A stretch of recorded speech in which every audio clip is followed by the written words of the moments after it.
Selamat sore Sobat Ediskor dimanapun Anda berada. Kita ketemu lagi ya. Alhamdulillah, puji syukur kehadirat Yang Maha Kuasa.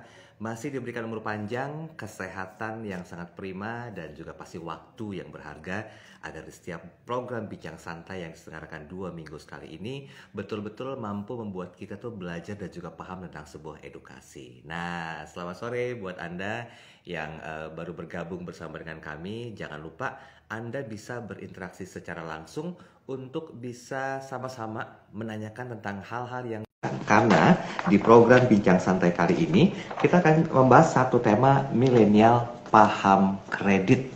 Nah, ini agak-agak ngeri sih sebenarnya kalau kita bicara masalah kredit, milenial paham kredit. Jadi buat Anda yang merasa generasi milenial harus dengerin nih perbincangan santai kita pada kesempatan hari ini.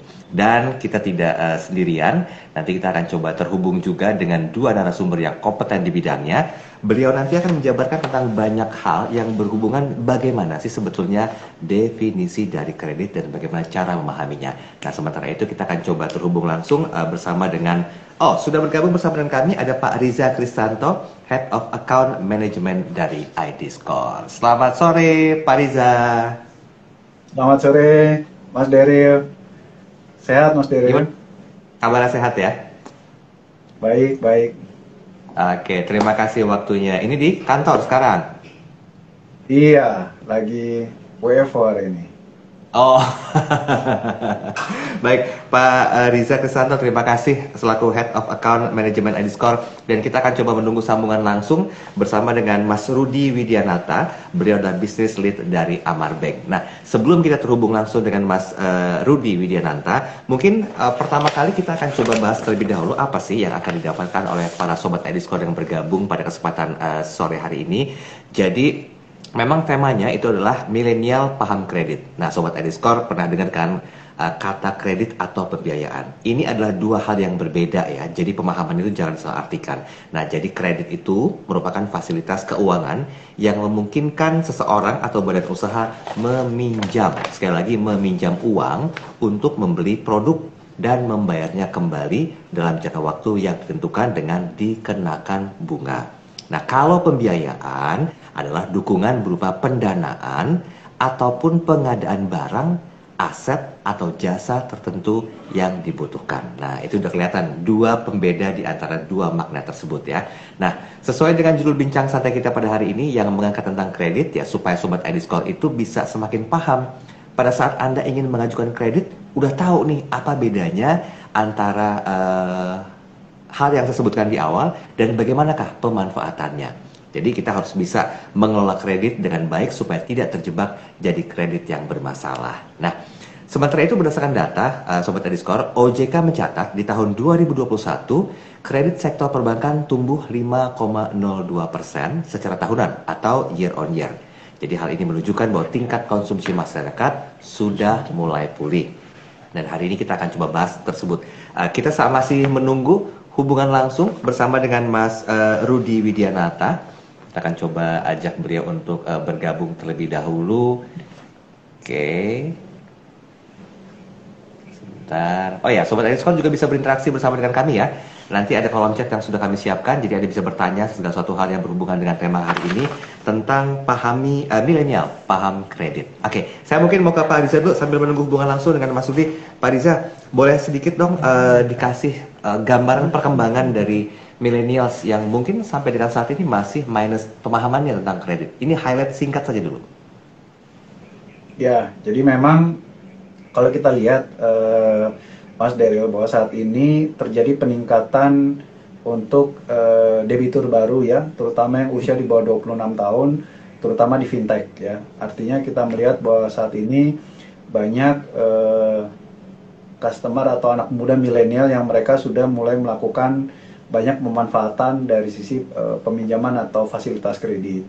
Nah, namun memang kami sendiri berkewajiban untuk terus memberikan edukasi bagaimana melakukan peminjaman dengan bertanggung jawab ya, dan yang tentu saja sesuai dengan kapasitas dari milenial sendiri ya, karena ini sesuatu yang proses sangat mudah ya, jadi harapannya nanti jangan sampai mereka akhirnya bermasalah. Oke, nah ini yang harus Demikian dihindari Mas ya. Bram. Masalahnya itu ya Pak Riza ya. Betul. Oke, baik. Tahan sebentar Pak Riza. Kita sudah kehadiran narasumber tamu kita hari ini yang akan kita ajak untuk sharing bertiga pastinya bersama dengan Mas Rudi Widianata. Saya panggil Mas aja ya, masih milenial loh, masih muda ini.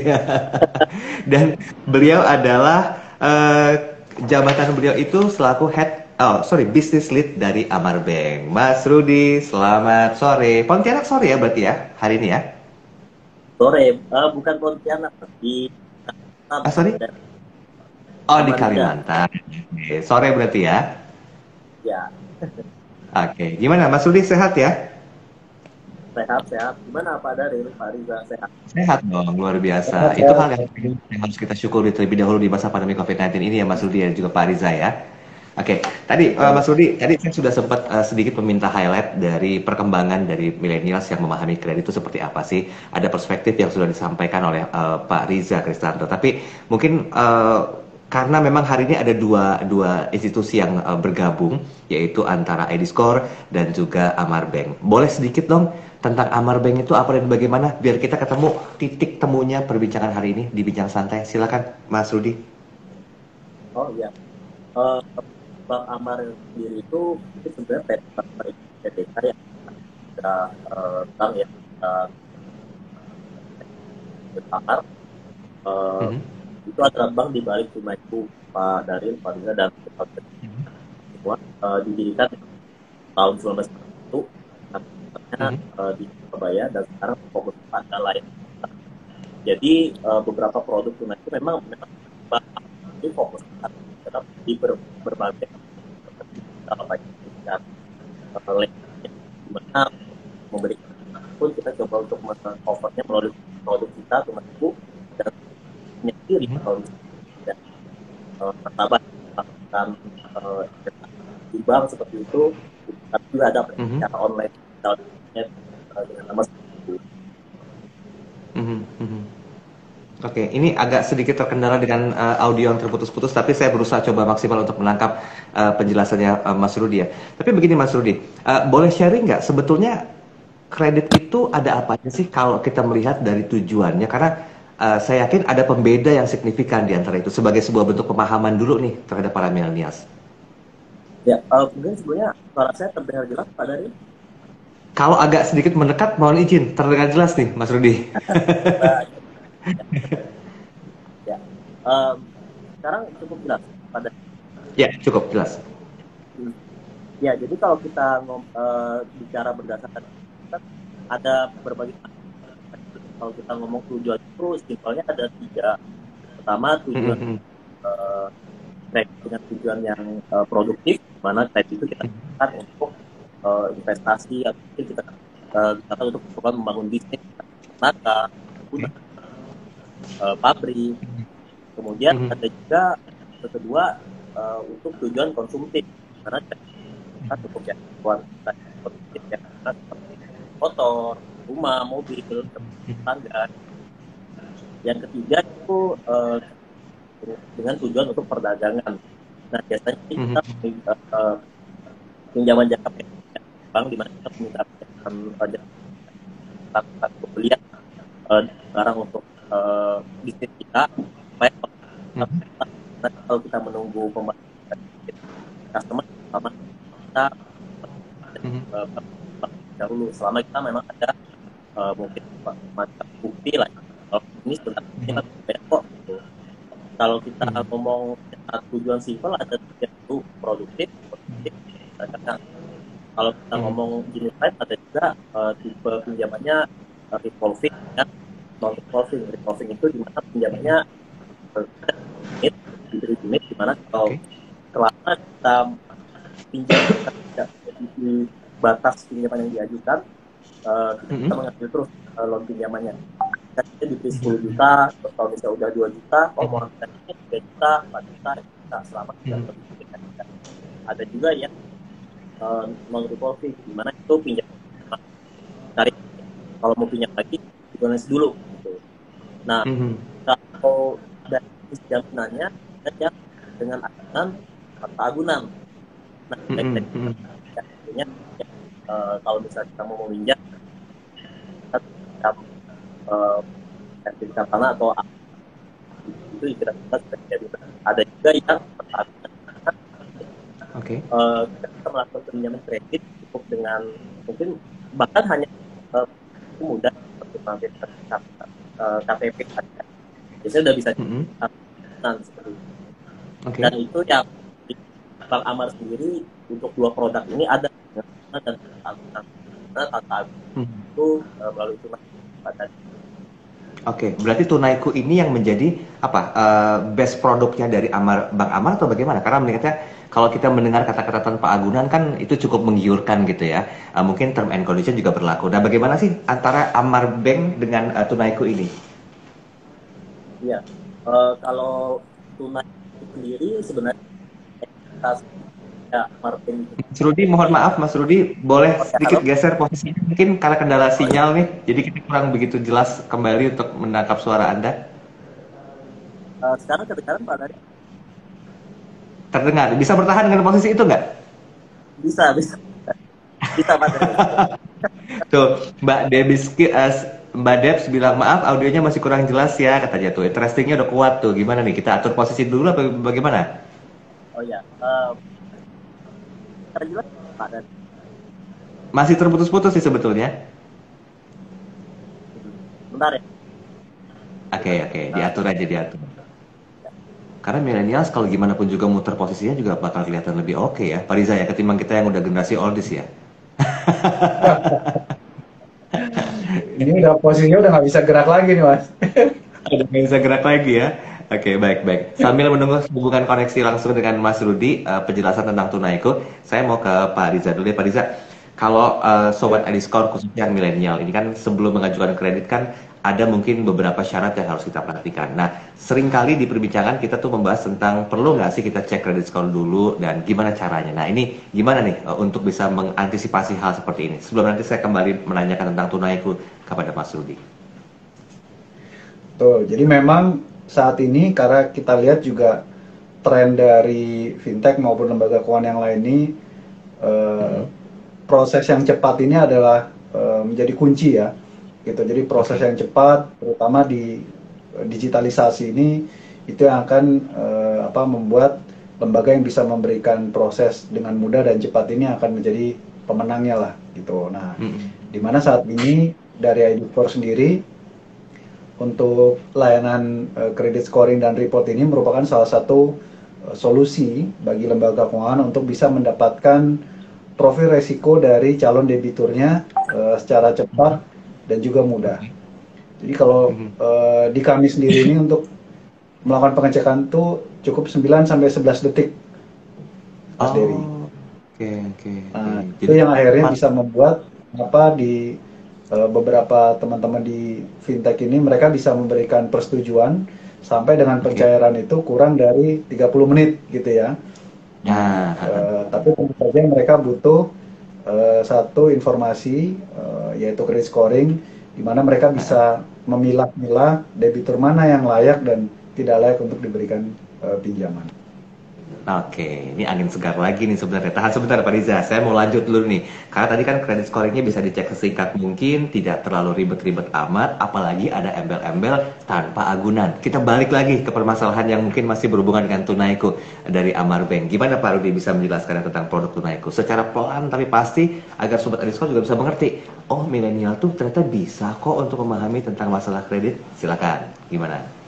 Iya. Sebelumnya suara saya sudah terdengar jelas, Pak. Nah, ini better nih. Better ya? Ya. Oke.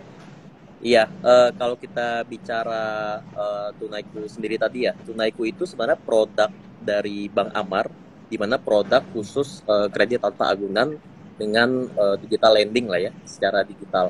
Nah, kalau dan bisa dibilang Tunaiku itu produk pioneer pertama ya di Indonesia karena udah diluncurkan sejak tahun 2014 dan Bank Amar ini memang bank yang murni digital lah. Nah, kalau misalnya kita melihat di secara legalitas, misalnya ya, kalau kita lihat apakah Tunaiku itu terdaftar di barisan fintech, misalnya mungkin kita mau kredit pintar, uang Migilo dan sebagainya, Tunaiku tidak akan terdaftar di situ karena legalitasnya bukan sebagai P2P tapi terdaftarnya sebagai bank Amar, di mana itu secara keamanan dan security tentunya lebih kuat juga di situ. Dan yaitu walaupun menawarkan P2P lending ya, tapi produknya resmi dari lembaga perbankan Bank Amar dan terdaftar di Bursa Efek juga. Dan juga kalau kita pastinya berizin OJK ya. Kalau secara keamanan sendiri itu udah tersertifikasi standar internasional dengan ICO juga, di mana itu ya sistem keamanannya udah bisa dibilang singkat 2 tingkat dibanding mungkin peer-to-peer yang lain ya, karena keamanannya udah setara seperti bank pada umumnya. Maksudnya kalau kita menabung di bank kan kita lebih percaya lah ya untuk keamanannya secara di bank. Betul. Nah, kalau kita ngomong apa sih kelebihannya Tunaiku, Tunaiku itu sendiri ya keamanan datanya dengan 1 atau 2 tingkat yang lebih baik dibanding fintech lending yang lainnya. Terus juga plafon pinjamannya juga cukup besar, di mana sampai 20 juta, tenor fleksibelnya juga hingga 20 bulan. Prosesnya juga cukup cepat, bahkan kurang dari 1 hari kita udah bisa dapat kejelasan bahkan pencairan ya, mungkin seperti yang Pak Riza jelaskan tadi ya, di mana scoring dilakukan secara cepat, bahkan pencairan juga secara cepat dilakukan untuk dana. Ya, kurang lebih gambaran besarnya Tunaiku dan Bank Amar seperti itu, Pak Daryl. Oke, berarti kan ini kemudahan yang diberikan sebagai sebuah bentuk servis itu sangat menjanjikan ya Pak Rudi ya. Nah, bagaimana kira-kira Sobat Adiscore bisa coba menjadi bagian gitu loh dari Bank Amar, termasuk dengan mengaplikasikan Tunaiku sebagai sebuah proses untuk ya entah melakukan banyak hal, pembelian kah, memajukan usaha kah. Nah, step by stepnya bagaimana kira-kira Mas Rudi? Ya, sebenarnya, nah ini juga salah satu keunggulan dari Tunaiku juga ya. Kita benar-benar semua segmen bisa lah mengajukan pinjaman, kita bisa bilang sangat luas segmennya. Selama mereka warga negara Indonesia, usianya 21 sampai 55 tahun, punya rekening bank, terus juga bekerja dan tentunya punya KTP ya, itu udah bisa mengajukan pinjaman. Nanti di situ paling tinggal diminta melengkapi dokumen-dokumennya, misalnya nanti aplikasi Tunaiku minta mungkin fotokopi KTP, dan juga mungkin kalau yang udah ada pasangan, fotokopi KTP pasangan. Cuman kalau nggak ada ya jangan dipaksakan punya fotokopi KTP. Berdua gitu fotonya maksudnya gimana? Kanan kiri begini? Enggak. Itu kalau, dan syarat-syaratnya juga cukup mudah sih Pak. Kita cukup mengisi formulir yang kurang dari 15 menit sudah bisa diisi, harusnya sudah terlengkap semua, dan tinggal menunggu pencairan. Kalau misalnya memang kita review dalam waktu kurang, bahkan ada yang kurang dari 1 jam juga, kalau misalnya oke, ya tentunya dananya akan dicairkan segera, seperti itu Pak. Itu yang apa? Tanpa agunannya? Tanpa agunannya, benar Pak. Oke. Tunaikunya, ya, Tunaiku. Tunaikunya, oke, tahan sebentar Mas Rudi ya. Saya mau ke Pak Riza. Pak Riza, ini kan dijabarkan tadi how to-nya step by step-nya, sehingga saya yakin Sobat Adiscore udah mulai mengerti, oh begitu tuh caranya untuk otomatis bisa menjadi bagian dari Tunaiku Amar Bank. Nah, pertanyaannya nih Pak Riza, kalau misalnya belum pernah punya kredit sebelumnya, nah gimana kira-kira? Kan berarti kan kredit score-nya ini kan belum ada nih. Perlu nggak sih ngecek kredit score kita? Karena memang kita belum ada satu transaksi kredit sebelumnya. Gimana Pak Riza? Ya, jadi memang saat ini di ID Score sendiri kita memberikan layanan My ID Score ya, di mana setiap individu mereka bisa melakukan pengecekan kredit scoring mereka secara mandiri ya, di mana harapannya nanti mereka bisa mengetahui dulu ya berapa sih scoring mereka dan profil resiko mereka sendiri ya, apakah mereka masuk dalam kategori resiko yang rendah, resiko sedang, atau resiko tinggi. Nah, manfaatnya sendiri kalau mereka bisa mengetahui bahwa ternyata resiko mereka rendah atau sedang, itu bisa dibilang 90% lembaga keuangan akan memberikan persetujuan atau approve ya. Nah, kalau memang resikonya itu sangat tinggi, nah ini nanti perlu dilihat kembali ya, apakah mungkin dulu ada kredit yang masih menunggak, dan itu memang harus diselesaikan supaya nanti profil resiko atau kredit scoringnya membaik. Nah, memang untuk teman-teman milenial yang belum memiliki pinjaman, nah ini sudah pasti nanti scoringnya tidak ada ya. Artinya mereka nanti pada saat melakukan pengecekan juga di kami pun skornya tidak ada. Nah, namun kalau saya boleh kasih masukan, Mas Daryl, jadi memang sebaiknya itu kita memiliki fasilitas kredit. Karena apa? Supaya kita bisa membangun profil resiko kita, ya. Jadi kita mulai memiliki kredit history, ya, dan juga sudah memiliki kredit scoring tertentu. Karena nantinya pada saat kita punya kebutuhan ya untuk kita mungkin buat usaha atau mungkin kartu kredit atau yang lain, KPR dan lain sebagainya itu, maka dengan adanya scoring kredit ini kita akan diberikan kemudahan dari sisi proses. Karena kalau belum memiliki kredit pasti prosesnya akan berbeda ya, mungkin nanti ada survei dan lain sebagainya. Apalagi sekarang udah big data ya, begitu satu bermasalah ya udah kemana-mana akan ada imbasnya juga ya, baik sisi positif maupun juga negatifnya ya Pak Riza ya. Betul Mas Dery. Oke. Ya, saya mau ke Mas Rudi. Ini kan kesempatan juga sih sebetulnya buat para millennials yang mungkin mereka baru startup, baru memulai untuk berbisnis, bingung untuk mencari asupan dana kemana gitu loh. Sehingga kehadiran dari Amar Bank dengan Tunaiku-nya ini betul-betul memberikan sebuah kesempatan. Nah, mungkin kalau untuk para pemula yang baru mulai bisnis sih, karena saya yakin juga Mas Rudi mungkin sering berinteraksi dengan para pemula, diskusi, konsultasi segala macamnya. Bisa dikasih tips nggak kira-kira untuk dapetin kredit itu bagaimana kira-kira caranya? Ini bagi pemula ya, yang kita masuk di kelasnya pemula terlebih dahulu, Mas Rudi. Ya, ini tips mendapatkan kredit lah ya.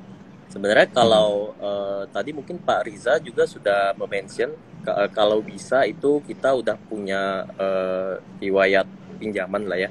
Karena dengan ada riwayat pinjaman itu kita udah bisa terbentuk tuh profil risikonya seperti apa dan pastikan kita kalau udah punya riwayat kredit itu kreditnya baik ya. Dalam arti karena kalau ada sekali aja tidak baik itu akan sulit tuh mengajukan ke pinjaman berikutnya. Nah, terus juga kalau memang melakukan pinjaman lah ya ke bank itu gambaran bisnisnya juga harus jelas, Pak Daryl, karena kredit macet itu pasti jadi momok menakutkan lah ya untuk tiap bank manapun. Kalau bisa mungkin akan lebih baik tuh kalau misalnya gambar bisnisnya ada laporan keuangannya yang simple, mungkin cukup simple seperti akun penjualan mungkin, pemasukan atau pengeluarannya, itu bakal membantu juga untuk memberi bank mendapat gambaran.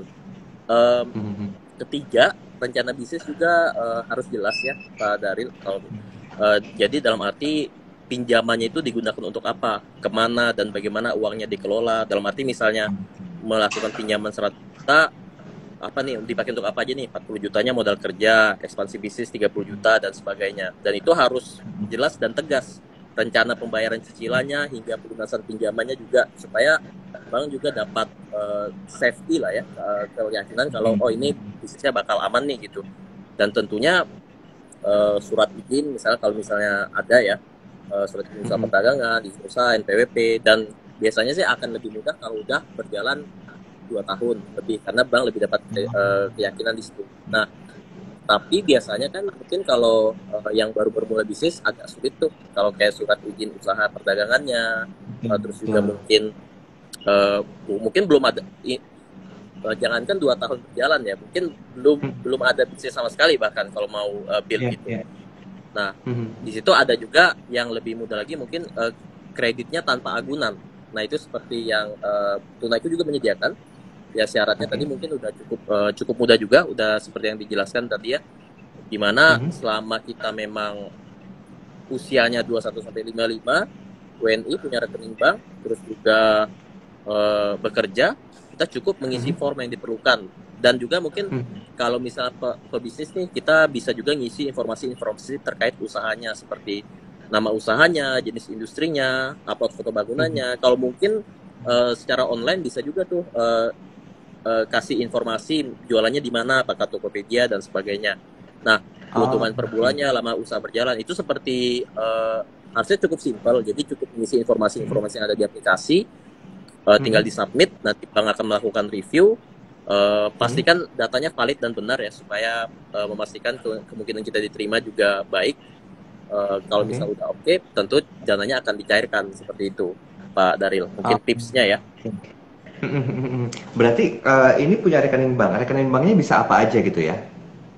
Rekening banknya bisa apa aja, Pak Daril? Maksudnya konvensional atau Nah, mungkin juga syariah bisa? Nggak masalah ya?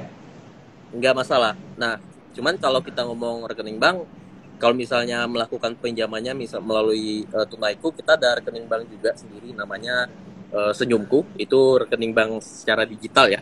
Kalau Ah, misalnya dari iya, iya. kalau misalnya dari nasabah itu ingin dananya dicairkan ke Senyumku, mereka bisa dapat pencairan yang lebih cepat, instan, dan dana Yes. Senyumku itu juga bisa digunakan untuk macam-macam keperluan. Misalnya bisa melakukan e-commerce payment melalui Senyumku, dan top up, transfer, bahkan bisa deposito juga hingga 9% ya di digital Wow. banking Senyumku dari Amar Bank itu.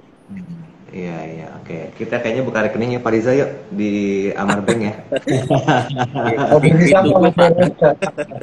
Ya, ada bisnis. Banyak bisnis sih Mas Dery. Iya, amin, amin. 2022 katanya tahun macan air yang penuh dengan siong ya. Kita coba mentahkan hal itu dengan membuka bisnis baru lah ya. Oke, tahan sebentar Mas Rudi. Saya minta perspektif nanti juga dari Mas Rudi ya, karena banyak hal yang perlu kita hindari, termasuk satu di antaranya kredit bermasalah. Nah, gimana kira-kira supaya nggak terjebak dengan kredit bermasalah ini? Pandangannya dari Pak Riza itu apa yang mesti kita hindari? Ya, jadi beberapa tips ya untuk menghindari kredit bermasalah. Yang pasti kita harus bisa mengukur kemampuan kita, ya. Jadi yang pasti kita harus mengukur dulu nih. Jadi sebelum kita melakukan pinjaman atau kita melakukan pengajuan kredit itu, kita harus memastikan bahwa ini memang sesuai dengan kapasitas kita, ya.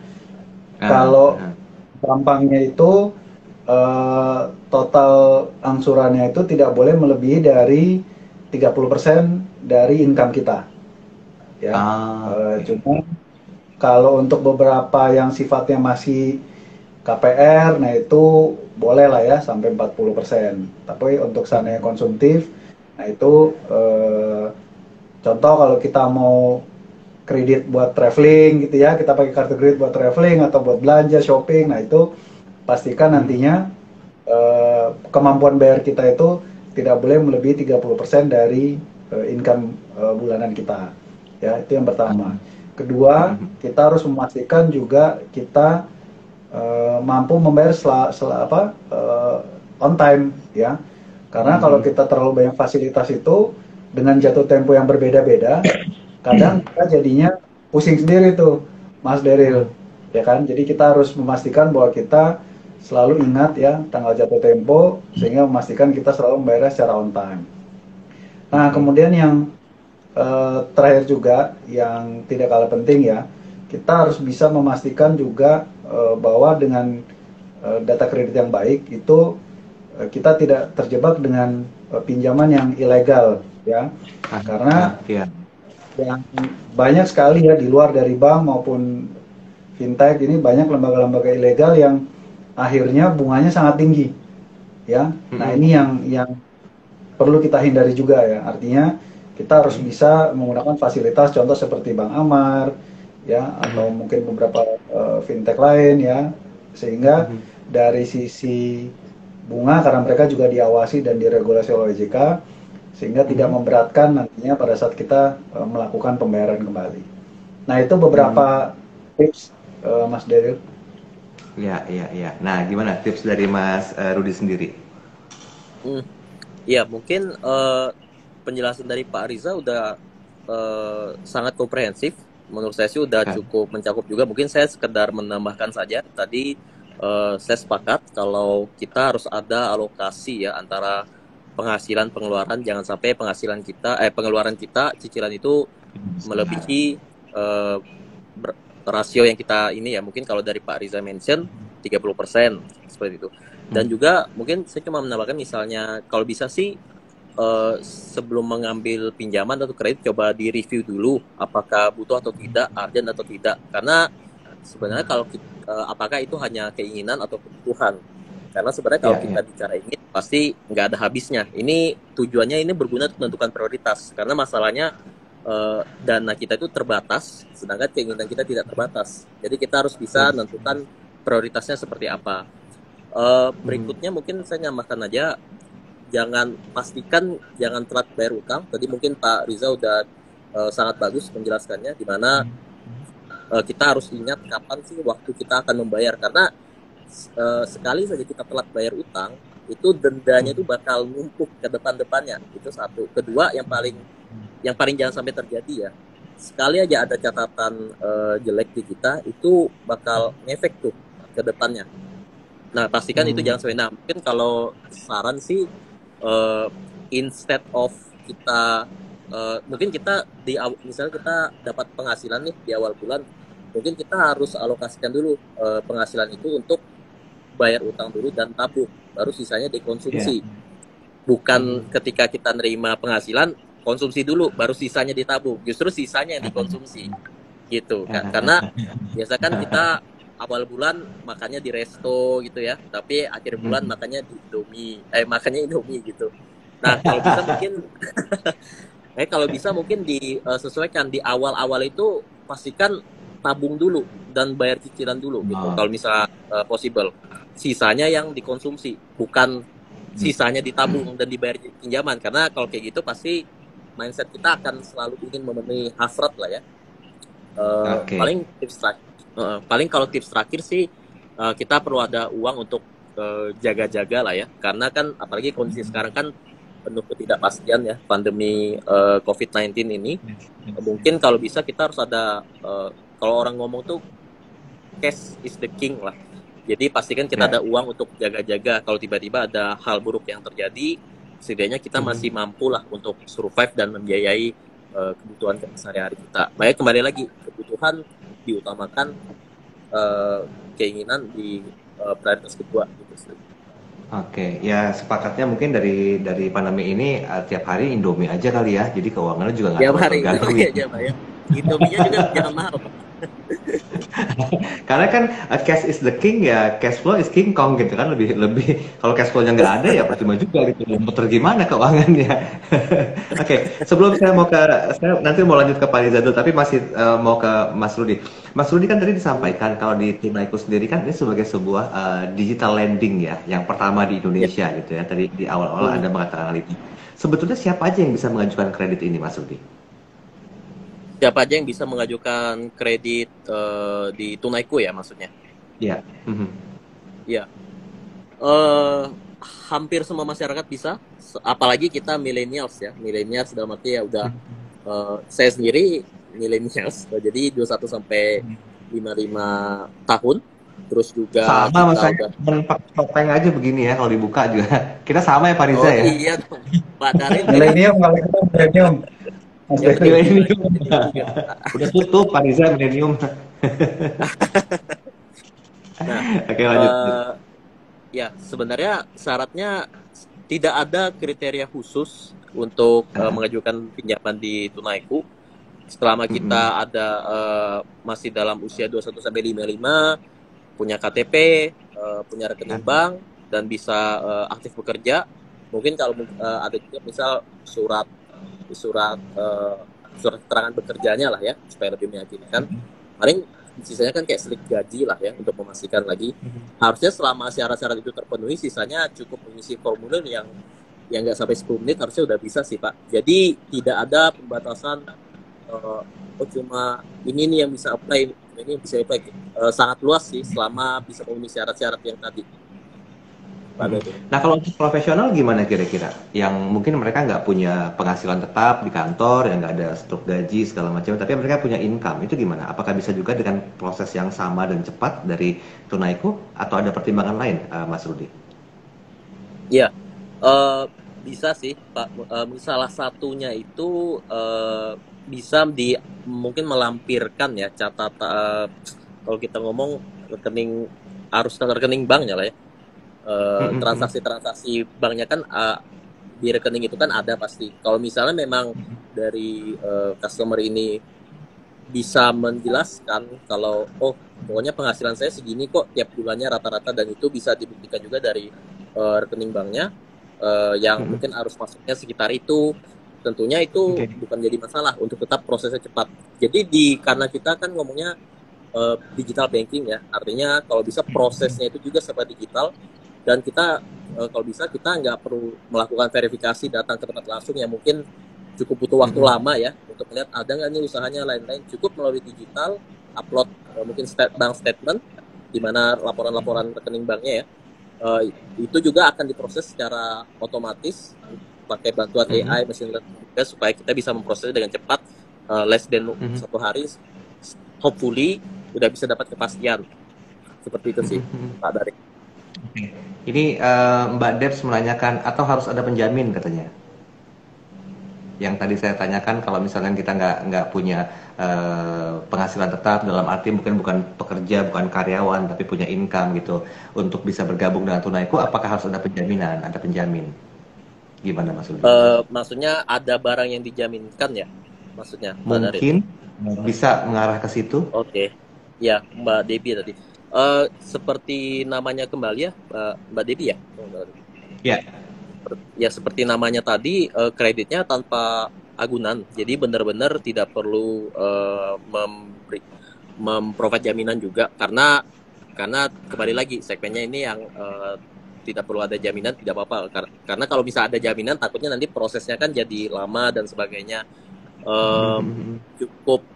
Cukup melengkapi syarat-syarat yang diminta dari Tunaiku. Itu lebih lengkapnya ada di formulirnya nanti. Selama memang datanya valid dan bisa dipastikan benar lah ya, itu harusnya proses bisa cepat, langsung juga untuk terjadi secara cepat. Kalau dengan jaminan mungkin beda lagi nanti produknya Pak Dari. Kalau bisa dibilang Tunaiku ini khusus pure digital lending tanpa agunan. Pure digital lending tanpa agunan. Oke. Kita kunci dulu di situ. Saya mau ke Pak Riza. Pak Riza kan di awal tadi kan memang perlu aktivitas kredit yang itu intinya adalah membentuk satu scoring dan juga penilaian-penilaian positif terhadap kinerja kita, berkewajiban membayar iuran atau cicilan segala macamnya. Nah, yang ingin tanyakan, bagaimana sebetulnya bentuk edukasi dari ID Score memperkenalkan kredit scoring ini kepada masyarakat, khususnya generasi milenial? Apa step by step yang sudah dilakukan sebagai sebuah bentuk edukasinya, Pak Riza? Ya, jadi kalau dari kami sendiri, dari ID Score sendiri, salah satu bentuk upayanya adalah kita melakukan aktivitas di sosial media ya. Jadi bincang santai ini juga sebenarnya salah satu bentuk edukasi kita kepada seluruh masyarakat Indonesia, terutama yang di milenial ya, supaya mereka melek kredit lah ya. Itu yang pertama. Kemudian yang kedua, kita juga dengan peluncuran produk kita yang B2C yaitu MyID Score, sebenarnya ini juga merupakan salah satu bentuk edukasi, karena nantinya ini bisa jadi semacam habit untuk melakukan financial check up ya. Jadi kalau orang kan biasa medical check up nih setiap tahun. Nah, jadi sekarang bisa financial check up ya. Artinya kita bisa tahu saat ini berapa sih total fasilitas kredit yang kita miliki ya.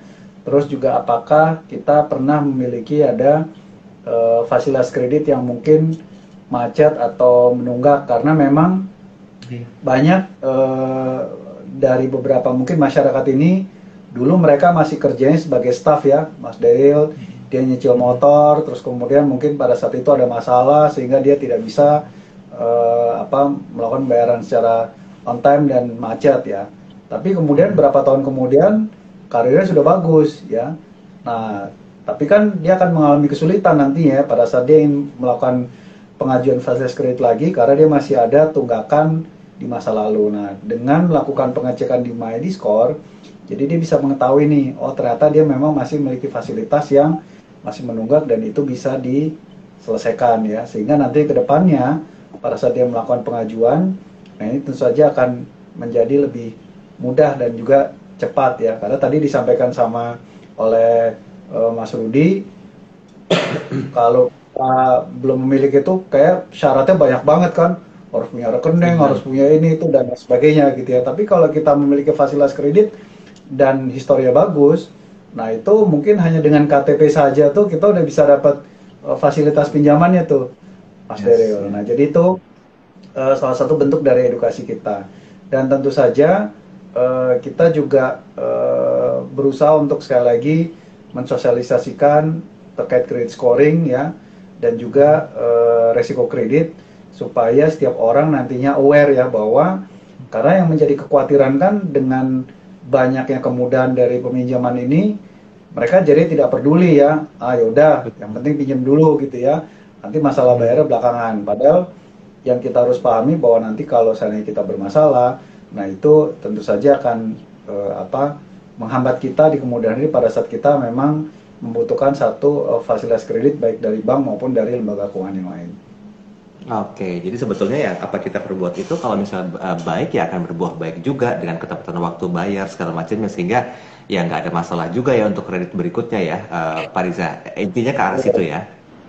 Oke, Ya, baik, baik. Ini waktu saya nggak cukup banyak nih, harus bagi waktu untuk kasih tipsnya aja deh terakhir. Karena kalau kita bicara masalah tema besar kita tentang milenial paham kredit, sudah cukup komprehensif buat saya sih di penjabaran disampaikan oleh Mas Rudi dan juga Pak Riza. Tapi boleh tips, saya mau ke Mas Rudi dulu. Mewakili Amar Bank dan Tunaiku serta produk-produk lainnya, apa tips yang mau disampaikan sehubungan dengan para milenials yang baru belajar untuk memahami kredit, tetapi mereka masih cukup ragu gitu loh, dengan ketakutan-ketakutan yang masih ada. Apa yang mau disampaikan, Mas Rudi? Silakan. Cukup ragu dengan ketakutan-ketakutan yang ada ya. Mungkin salah satu, kalau mungkin definisi ketakutan itu sendiri Pak ya. Mungkin kalau yang saya tangkap sih ketakutan dari mungkin millennials yang ada itu terkait keamanan datanya seperti apa gitu. Terus juga Betul. mungkin kalau prosesnya, wah ini jangan-jangan lama nggak di-approve dan sebagainya lah ya. Nah kalau mungkin yang krusialnya biasanya sih di legalitas ya.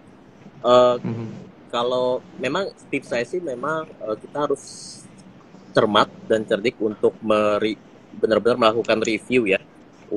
Mana aja sih pinjaman sebelum kita melakukan pinjaman, jangan langsung tergiur. Oh dananya bisa dapat segini, oh interestnya segini. Pastikan Ya. dulu itu adalah legal gitu. Karena kalau kita udah ini udah nggak legal ya susah juga nantinya kalau mungkin data kita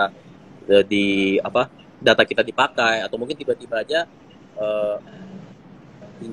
tunggaknya banyak gitu kan, karena kadang-kadang tuh ada juga yang tidak serta-merta menunjukkan semua fee-nya, kadang hidden fee ya seperti itu. Nah kalau yang saya bisa katakan sih riset, benar riset, pastikan itu legal, pastikan itu sesuai dengan kebutuhan kita. Jangan sampai kita sekedar mau pinjam, yang penting dapat gitu, tapi pastikan itu sesuai dengan kebutuhan kita. Karena yang tadi saya mau sebutkan juga, kebutuhan kita tidak terbatas, tapi kebutuhan kita tidak terbatas, tapi dana kita terbatas. Jadi pastikan kita benar-benar cermat dalam melakukan itu. Harusnya kalau semuanya berjalan baik, pinjaman itu bisalah mendapatkan kredit yang sesuai dengan ekspektasi sih, Pak Dari. Oke, ya tapi niat dan juga kegunaannya juga yang ditujukan ya seperti apa ya. Oke. Terakhir tipsnya dari Ediscore, Pak Riza, khususnya untuk para generasi milenials yang membangun kredit score. Nah, gimana kira-kira tips yang mau disampaikan, Pak? Ya. Jadi yang pertama saya setuju dengan tadi Mas Rudi ya. Jadi kita harus memilah antara keinginan dan kebutuhan ya, karena keinginan itu unlimited, sedangkan kebutuhan itu sesuatu yang memang urgent ya. Jadi kita harus memilah dulu sebelum kita memutuskan untuk melakukan peminjaman. Terus kemudian yang kedua juga dengan kemudahan ya, sekarang di e-commerce juga kayak banyak tuh buy now pay later lah, dana tunai dan lain sebagainya. Nah itu kita juga memastikan bahwa kita memang memiliki kemampuan untuk nanti membayar ya. Jadi jangan sampai nanti kita melakukan banyak pinjaman tapi ternyata akhirnya kita kewalahan pada saat melakukan pembayaran kembali dari angsurannya. Yang ketiga, pastikan menggunakan lembaga keuangan baik bank maupun fintech yang memang terdaftar dan berizin di OJK ya. Karena dengan begitu hak kita sebagai konsumen itu dilindungi, salah satunya dengan bunga yang yang relatif tidak terlalu tinggi ya, karena kalau lembaga-lembaga yang ilegal itu pastinya nantinya bunganya akan sangat tinggi ya. Dan yang terakhir adalah kita nggak usah takut ya, artinya kalau kita memiliki fasilitas pinjaman atau kredit itu sebenarnya akan cukup baik buat kita untuk membangun data kredit yang baik atau scoring yang baik ya. Namun tentu saja harus bertanggung jawab ya, artinya kita jangan hanya pada saat pinjam aja, tapi kita lalai dalam melakukan pembayaran kembali dari sisi angsurannya. Mungkin baik. itu. Nah, semoga bermanfaat. Tetapi yang jelas bahwa untuk bisa memahami tentang kredit seperti yang disampaikan oleh dua narasumber kita ini, intinya sih cukup mudah gitu ya, asal kita mau belajar, mau memahami, dan juga mau melakukan segala macam jenis konsekuensi. Jangan sampai telat, karena itu efeknya ke kredit skor yang sangat negatif. Dari sisi Amar Bank sendiri sudah banyak sekali produk-produknya seperti Tunaiku dan juga lain-lainnya. Nah, untuk itulah karena waktu kita nggak cukup banyak, Sobat Ediskor bisa coba cari tahu lebih detail tentang Amar Bank dan juga semua produk-produknya di sosial medianya seperti Instagram. Anda bisa follow live @amar.tunaiku, kemudian di Facebooknya di Amar Bank Indonesia, dan kalau Anda mau follow Twitter dan juga LinkedIn-nya di @amarbankid dan Amar Bank, serta YouTube-nya. Nah, ini Anda bisa coba tonton di Amar Bank Official dan websitenya di www.amarbank.co.id. Sementara itu, bagi yang ingin mengecek kredit skor Anda atau mau tahu tentang produk-produk dari ID Score, silakan Anda bisa follow Instagramnya di idscore.id, Facebooknya di Pevindo Credit Bureau, sementara Twitternya di @idscore_ind, LinkedIn-nya di idscore Pevindo Biro Kredit, YouTube-nya di idscore Indonesia, dan websitenya di www.idscore.id. Semoga bermanfaat. Terima kasih banyak Mas Rudi. Salam untuk semua teman-teman yang bertugas dari Amar Bank, senantiasa dalam lindungan Yang Maha Kuasa. Sehat-sehat selalu. Pak Riza juga thank you ya Pak. Nanti kapan-kapan kita ketemu langsung. Thank you. Sehat-sehat. Salam sehat ya.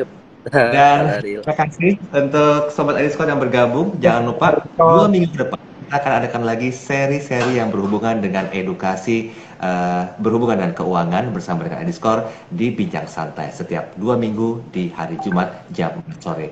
Dengan demikian, saya Daryl Adam pamit undur diri. Tetap jaga kesehatan Anda dan keluarga. Sampai ketemu lagi di 2 minggu depan. Sampai jumpa. Ya. Terima kasih. Thank you. Terima kasih. Ya. Pak Riza.